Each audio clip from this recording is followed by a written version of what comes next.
पे अपनी बात रख रहा हूँ। यह विधेयक जितना बड़ा नाम लेकर आया है उतने ही बड़े सवाल साथ लाया है। इस बिल का उद्देश्य राष्ट्रीय सुरक्षा और लोक स्वास्थ्य को सुदृढ़ करना बताया गया है, लेकिन इसकी संरचना, प्रावधान और भाषा में भारी अस्पष्टता है।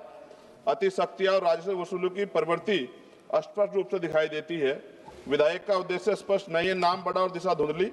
सरकार कहती है कि उपकर राष्ट्रीय सुरक्षा और लोक स्वास्थ्य पर व्यय को पूरा करेगा, लेकिन कौन सी राष्ट्रीय सुरक्षा परियोजना, कौन सा स्वास्थ्य कार्यक्रम, कितना फंड किस योजना को मिलेगा, किस मंत्रालय को कितना आवंटन होगा, विधेयक में एक भी ठोस उल्लेख नहीं।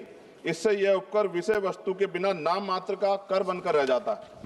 अध्यक्ष जी, विधेयक स्पष्ट कहता है कि उपकर का पैसा कंसोलिडेटेड फंड और ऑफ इंडिया में जमा होगा। इसका अर्थ है पैसा किसी भी सामान्य सरकारी खर्च में मोड़ा जा सकता है। ना संसद में स्पष्ट हिसाब मिलेगा, ना जनता को पता चलेगा कि स्वास्थ्य या सुरक्षा में कितना पैसा लगा है। यदि पैसा कहीं भी जा सकता है तो इस उपकर का नाम स्वास्थ्य सुरक्षा क्यों? उत्पादन आधारित उपकर, उद्योग पर भारी प्रहार। इस बिल में मशीनों की क्षमता और उत्पादन पर उपकर लगाया जाएगा। इतना भारी उपकर छोटे उद्योग को समाप्त करेगा, मध्यम उद्योग को अस्थिर करेगा, लाखों परिवारों की आजीविका खतरे में पड़ेगी, उत्पादकों पर अनुचित आर्थिक दबाव पड़ेगा। क्या सरकार उत्पादन और उद्यमियों को दंडित करना चाहती है बिल लाकर? क्या अधिकारियों को अत्यधिक सख्त या भ्रष्टाचार का खतरा दोगुना? विधेयक में तलाशी, जब्ती, छापे, निरीक्षण, गिरफ्तारी और सख्त ऑडिट के विशाल अधिकार संयुक्त आयुक्त स्तर के अधिकारियों को दिए गए हैं। इससे अधिक शक्तियों से दमनकारी कर वसूली बढ़ेगी, व्यवसायी भय में काम करेंगे, भ्रष्टाचार और रेंट स्कीम को बढ़ावा मिलेगा।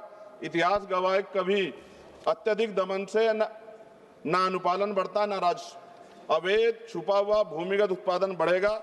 जब मशीन की क्षमता पर भारी उपकर लगाया जाएगा तो उद्योग उत्पादन छुपाएंगे, अवैध यूनिटें चलाएंगे, अंडरग्राउंड फैक्ट्रियां बढ़ेंगी, काला बाजार मजबूत होगा। और WHO के अनुसार GST सेस बढ़ने के बाद अवैध बाजार में 13,000 करोड़ तक दुगना हुआ है। क्या सरकार वही गलती दोहराना चाहती है? नशीले उत्पादों की मांग कीमत बढ़ने पर भी नहीं घटती। अध्यक्ष जी, पान मसाला जैसे उत्पाद एडिक्टिव है। कीमत बढ़ने से इनके उपभोक्ता कम नहीं होते, बल्कि गरीब लोग सस्ते, मिलावटी, जहरीले, काला बाजार उत्पाद खरीदते हैं। स्वास्थ्य जोखिम में बढ़ता है, सरकारी अस्पतालों पर बोझ बढ़ता है, समाज में दीर्घकालिक नुकसान होता है। क्या यह स्वास्थ्य सुरक्षा या स्वास्थ्य संकट है? राज्यों को उनका संवैधानिक हिस्सा न मिलना, इससे उपकर नॉन डिविजिबल है। इसका अर्थ है राज्यों को इसमें से ₹1 का भी हिस्सा नहीं मिलेगा। केंद्रवाद बढ़ेगा, राज्यों की वित्तीय स्वायत्तता कमजोर होगी, विकास योजनाओं पर प्रतिकूल प्रभाव पड़ेगा। राज्यों का हक क्यों छीना जा रहा है? अध्यक्ष जी, विधेयक को संसदीय परीक्षण से बचाकर जल्दी पारित करने की कोशिश गलत। इतना महत्वपूर्ण और व्यापक प्रभाव वाला विधेयक उद्योग, उपभोक्ता, राज्यों, कर प्रणाली, आर्थिक गतिविधि सभी को प्रभावित करता है। निष्कर्ष जी, यह विधेयक देश हित में नहीं, राज्य हित में है। और माननीय अध्यक्ष जी, सभी तथ्यों को देखते हुए स्पष्ट है, यह विधेयक अस्पष्ट है, अनियंत्रित है, शक्तियां देता है, उद्योग विरोधी है, अवैध बाजार बढ़ाएगा, गरीबों को नुकसान पहुंचाएगा, राज्यों के अधिकार छीनता है और उपकर प्रणाली को अविश्वसनीय बनाता है। हमारी स्पष्ट मांग है, विधेयक को तत्काल प्रवर समिति स्टैंडिंग कमेटी को भेजा जाए, उपकर की दर, उपयोग और पारदर्शक ठोस प्रावधान शामिल किया जाए, कर अधिकारियों की शक्तियों को सीमित और जवाबदेह बनाया जाए, उपकर राष्ट्रीय स्वास्थ्य व राष्ट्रीय सुरक्षा पर व्यय हो, इसका कानूनी प्रावधान अनिवार्य किया जाए।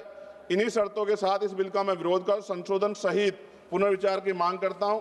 अध्यक्ष जी, अंत में इस बिल को पढ़कर मुझे ऐसा लग रहा है कि देश की सुरक्षा में अब अत्याधुनिक हथियारों की नहीं, पान मसालों की ज्यादा जरूरत है। और हर चौराहे पे खड़े होने वाला व्यक्ति कहेगा कि देश की सुरक्षा में सबसे बड़ा योगदान उसका है।